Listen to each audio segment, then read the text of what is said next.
Thanks for joining this episode of the number 86 lecture series, where we discuss classical and modern jurisprudence. Today's episode features Joshua Kleinfeld, professor of law at Northwestern Pritzker School of Law. Professor Kleinfeld teaches and writes in legal and political philosophy, legislations and statutory interpretation, and criminal law and procedure. As always, the Federalist Society takes no position on particular legal or public policy issues. All expressions of opinion are those of the speaker. What is critical legal studies? When did it become popular? What are its main tenets? Critical legal studies is the movement in law that emerges from the scholarly and political concern with issues of race and gender and sexuality and, to some extent, class that emerged from the 1960s and 1970s and continues today. In a way, it's a movement that's familiar to all of us. It's this part of the left. It's a self-consciously leftist movement, a proudly leftist movement, that is concerned with fighting for the rights and interests of the people they conceive to be at the bottom of society, the people who are either poor or are minorities of various stripes or are women. At that level of generality, we're all familiar with critical legal study. Of course, it's the legal manifestation of that particular concern. So it's the people who are lawyers or judges or above all law professors who are sort of challenging traditional conceptions of law and politics on the basis of these programmatic concerns with identity. At that level of generality, we're all familiar kind of intuitively with critical legal studies. But what I think is interesting is to try to delve into the philosophers of the movement to identify the core ideas, the sort of building block ideas that make sense of this. And the two I've always drawn the most inspiration from and found the most fascinating are Catherine MacKinnon and Roberto Unger. In Unger's work, he talks about legal formalism, legal objectivism, and social construction. And so what are those ideas? Well, legal formalism he does not use the way the realists use the term legal formalism. For them, legal formalism was the attempt to make law a deductive science, where there is doctrine, which gives you premises, and you reason from it. And if you reason correctly, like geometry, you come to determinate certain legal outcomes. And the realists emphasize the policy character of legal judgment. Essentially, Unger and others in the CLS movement radicalize that sense of legal indeterminacy. They argue that legal doctrine is not just moderately indeterminate. It is illusion. It is a veil pulled over the realities of power. And programmatically, the apparently objective claims of legal doctrine do not actually resolve legal disputes or determine the behavior of courts. What does is preferences that are based on existing power structures. And so you could see that as a radicalization of the realist movement, where the realist movement looks at law as modestly indeterminate, or maybe considerably indeterminate, but not as nothing, not as pure illusion. The critical legal studies folks, the crits as they're called, see it as totally indeterminate, as total illusion. And this can be very subversive in the context of law school. I mean, think about what we do when a student comes to law school. You take a class. The class is called contracts. You learn a bunch of doctrine. The doctrine will be on the bar exam. Now, if you're in a more realist classroom, you'll have a lot of policy discussion sort of alongside the doctrinal discussion. If you're in a less realist discussion, maybe the volume knob on the policy will get turned down a little bit. But if you're in a crit classroom, all of that doctrine is sort of illusory.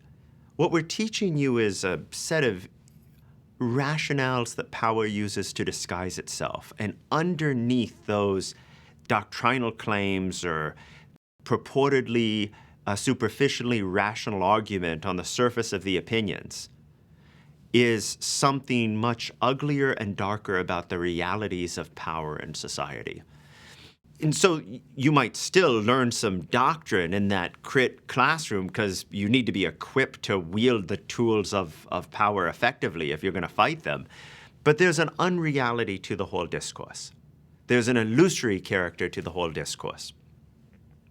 The next building block is Unger calls his target here objectivism. And the way I read him on objectivism is what he's objecting to is the notion that the legal order that we have constructed is generally rational and entitled to a measure of sort of defeasible respect. That is, it's generally rational, but it has its holes and its problems and needs to be sort of corrected along the edges to maximize the degree to which it's doing justice or increasing welfare in the world. That view is sort of the realist view. I mean, the realists are not generally, certainly the New Deal realists were not radical revolutionaries. They were technocratic policy wonks who wanted to tinker with the system, with the tort system to make it more efficient, to tinker with the regulation of medicine, let's say, to make it more safe and efficacious. But they were not trying to overthrow the system. They didn't think it was sort of corrupt from its roots. But the crit perspective, the crit philosophical perspective, really does see it as corrupt at its roots. And it's corrupt for a very specific reason that I think McKinnon brings to light more vividly than Unger. It's corrupt because at the base of it, there are different groups who are vying for power. At the very heart of the philosophical point of view is a perspective on society in which people are organized within groups, largely identity groups based on social class, wealth, or race, or gender, or sexuality. And those groups are competing for power. And the dominant groups have constructed the law not as an exercise in reason or justice, as the law purports to be, and certainly not as something objective, but as an instrument of power over the groups that they dominate. So rather than looking at the legal system we have as sort of entitled to a kind of defeasible respect, the goal is to see how very corrupt the legal system we have is, how it reifies these power structures that keep the people at the bottom, and to try to overthrow those power structures. So the goal of critical legal studies lawyering is to try to use these sort of instruments of oppression, the legal tools, the doctrinal tools that are the instruments of oppression, to overthrow the system of oppression. And finally, there's this notion of social constructedness. Unger is particularly interesting on this point. He wrote a book called False Necessity, which is fixated on this idea. And it's the notion that many of the categories that organize our thought in the social world, categories like male, female, straight, gay, or indeed categories that don't go to identity, things like speech versus conduct. Many of these categories, all of these categories, purport to be something natural or necessary about the world, but in fact it is, to use his title, a false necessity. They are socially constructed, and once we see how contingent they are, and not innocently contingent, but really they are constructed by those in power as an instrument of power, then we can start to realize how oppressive they are, and we can start to overcome them. And so the goal, as Unger sees, and I think this is true of McKinnon too to some extent, is to overcome these false necessities. And for McKinnon, there's again this particular emphasis on groups and power, like the concatenation of two chemical elements where the groups that are in power construct a way of looking at the world in terms of male-female, for example, which is designed to oppress one group. And you have to overcome the power structures before you could even start to see what's on the other side of them. Critical legal studies sounds more political than some of the other jurisprudence concepts we discussed in other episodes. Does it involve a more explicit policy agenda than other theories? So, I think it is difficult for people to talk about their critical legal studies project without starting from a standpoint of agreement or disagreement with its aims. Unger is quite explicit that critical legal studies is a leftist effort. It's a politically left effort. That makes it different from like legal realism. You could be a conservative realist or a liberal realist, but that does not seem to be the case with critical legal studies. Critical legal studies, it is a project of the political left. And what I found with my students is those who are on the politically left like it, and those who are on the political right dislike it. I'd like to try to appreciate it regardless of one's personal politics or personal agreement with it. First of all, it's enormous creativity. You know, there's a sense in which sort of standard legal classrooms there's a lot of policy analysis of the kind you might find at a school of government, where you're trying to figure out what the most efficient policy is. And I that's interesting, and I welcome it. And there's a certain kind of lawyerly doctrinal analysis you find in America's classrooms, where you're trying to think about some issue of doctrine as clearly and cogently as possible, maybe to advance the work of courts. But the critical legal studies movement is looking at all of society in this comprehensive ways and trying to ask fundamental questions about how we construct our social worldview, making very creative interventions in the intellectual construction of our social world. They are thinking deeply and creatively about the intellectual construction of our social world. And among other things, it makes culture an object of legal interest. I mean, you could say that before the realists, doctrine was the issue of legal interest. And after the realists, it was doctrine and policy. Policy moved into center stage. But after the crits, culture moved into center stage as an object of law professors' interest, of legal interest, because they're interested in how culture is constructed. They're interested in the way in which culture's construction reflects power relations. I also think we can admire the creativity and the scope, and I'm personally share the crits' fascination with culture. But there's something else, which is the sense of mission. It's a little frightening, but it's also very admirable, isn't it? That you have these people who are trying to reform society, and they have a sweeping, comprehensive vision of how to reform society, and they are fighting for it. Again, I don't always agree. I rarely agree with the fight, but I often look at the soldiers and admire their courage, admire their sense of moral urgency and justice and mission. So I think we can do better than to just love the movement because we share its goals or hate the movement because we reject its goals. I do think there's much to challenge and much to disagree with in it. To speak of myself, I'm essentially a Burkean. And a Burkean is also extremely interested in culture, also interested in the way in which culture constructs legal categories, also interested in the way in which power functions in society. Now, the Burkean perspective is that much of what we've built, much of what we've sort of evolved over time in culture is not the product of oppressive power relations, but the product of wisdom over time. It's a sort of social learning process to find forms of life that advance human flourishing more or less. And so there's a sense that what we have inherited, the social order that we have inherited, and the political and legal order that we've inherited is largely wisdom. It is imperfectly wisdom and in need of reform in various locations. But the basic difference between a sort of Unger and, in a sense, Unger and McKinnon on one side and Burke on the other side are perfect opposites. They're both looking at the same thing. They're looking at our cultural and legal inheritance. The one side is looking at that cultural inheritance and saying it is corrupt, and we should emancipate ourselves from it. It's inspired by this sort of emancipatory ideal. The other side is looking at that cultural inheritance and saying it is mostly wisdom, and we should try to understand its wisdom and perfect its wisdom, but we shouldn't reject it altogether. And so I always find the confrontation between these perfect opponents intellectually interesting. So, would you characterize critical legal studies as having a historical approach? I think that's a clear yes, because a lot of what critical scholars do is examine the way in which our cultural categories, like gender, for example, the he, she, the concepts of masculinity and femininity that attach to our gender categories, for example.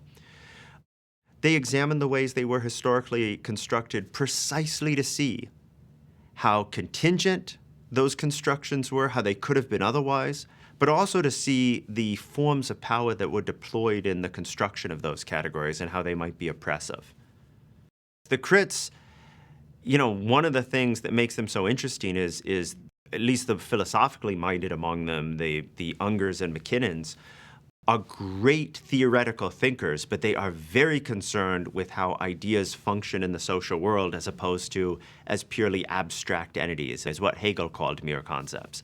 And so, again, I find that really interesting about them. I feel like they are engaged in a methodological project that I admire and share. But they just have a whole set of convictions about that which is uncovered when you start scrutinizing society's construction, which I do not share. So the difference is we're both looking at the way in which cultures are built, categories are built and deployed, the motivations of the various actors in the legal system, the broader political and cultural system. But we have very different senses of what is motivating them and what would build a better society. I look at our cultural inheritance the way Burke did, that through struggle and failure, we learned ways as a society of living together that largely work to secure human flourishing, and that if we lost them, we would be, as he thought of the French Revolution, if we lose them, we will unleash some sort of terrors. Burke was anxious to defend the English cultural inheritance from the revolutionaries within. He was not opposed to our reform. I mean, he favored, the fascinating thing about Edmund Burke is how the person who is the opponent of the French Revolution could be a friend to the American Revolution and a friend to the rights of Indians in colonized India, sort of critic of the English colonial project in India. How can that be combined in one person? And my answer to that question is this one person saw something clearly. He saw that societies cannot flourish and individuals in societies cannot flourish unless they have a sort of thick, robust, shared ethical life. And that ethical life is inscribed in their social practices and institutions and reflect a process of adaptation of society over time. And so in the American Revolution, what he saw is a group of people who were of English inheritance and who were being denied the traditional rights of Englishmen. And he thought that was oppressive and needed to be overcome. In the French Revolution, he saw a group of people who weren't just fighting for freedom and equality within their cultural inheritance, but were trying to cut away their cultural inheritance. The sort of rich fabric of values and ideas, right down to things like the calendar. They were trying to invent a new calendar, a rationalized French Revolutionary calendar, and it was supposed to be a total rationalist rethinking of the entire fabric of their society from the ground up. And he thought that would end in violence and folly, and I think he was right.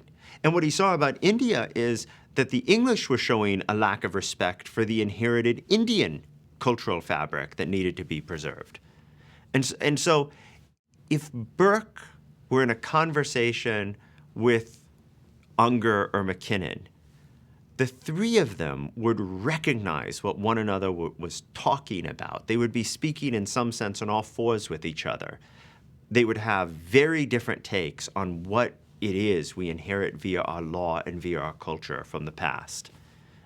But that is precisely what makes the crits so interesting to me, is that they're contending with that heritage. I think there's one other thing of a somewhat historical nature to say about the crits, which is it's become common in the American Academy to say that somehow CLS has failed or ended, that the movement ran aground. Roberto Unger himself published an article about how CLS is dead.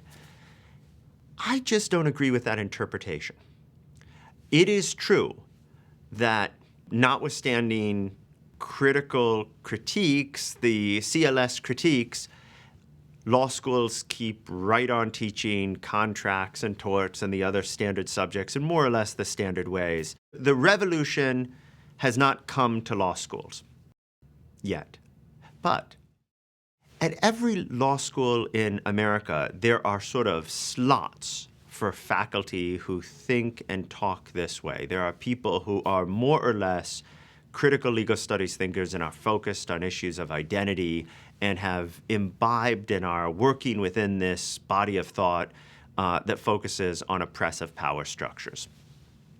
Although it hasn't totally taken over these ways of thinking, the curriculum or the substance of law itself, it has certainly led to a lot of legal reform and sexual harassment law, rape reform, or a number of other areas. And it has changed the way classroom teaching unfolds in some sense. It has also, CLS is the legal wing of a broader culture wars conflict. And the identity-oriented side of that culture wars conflict has been very, very influential in the university structure as a whole and in society as a whole. And as a consequence, even if much of a traditional faculty is not crit, most students are, at least many, many students are. It has made much more headway among students than it has among faculty. And that could just be a generational thing. So it could be we're a generation away from the critical legal studies vision really overtaking the law schools and reforming mainline curriculum. Or it might be happening around us right now. So I think the old adage, the old saw that critical legal studies is dead was never true, was not true when it was said. It isn't true now. It's alive and well. Thank you for listening to this episode of the number 86 lecture series on jurisprudence. The spirit of debate of our founding fathers animates all of the number 86 content, encouraging discussion and critical reflection relative to how each subject is widely understood and taught in law schools and among law students. Subscribe to the number 86 lecture series on your favorite podcast platform to have each episode delivered the moment it's released. You can also go to fedsoc.org/number86 for lectures and videos on federalism, separation of powers, the judiciary, and more. Thanks for listening. See you in class.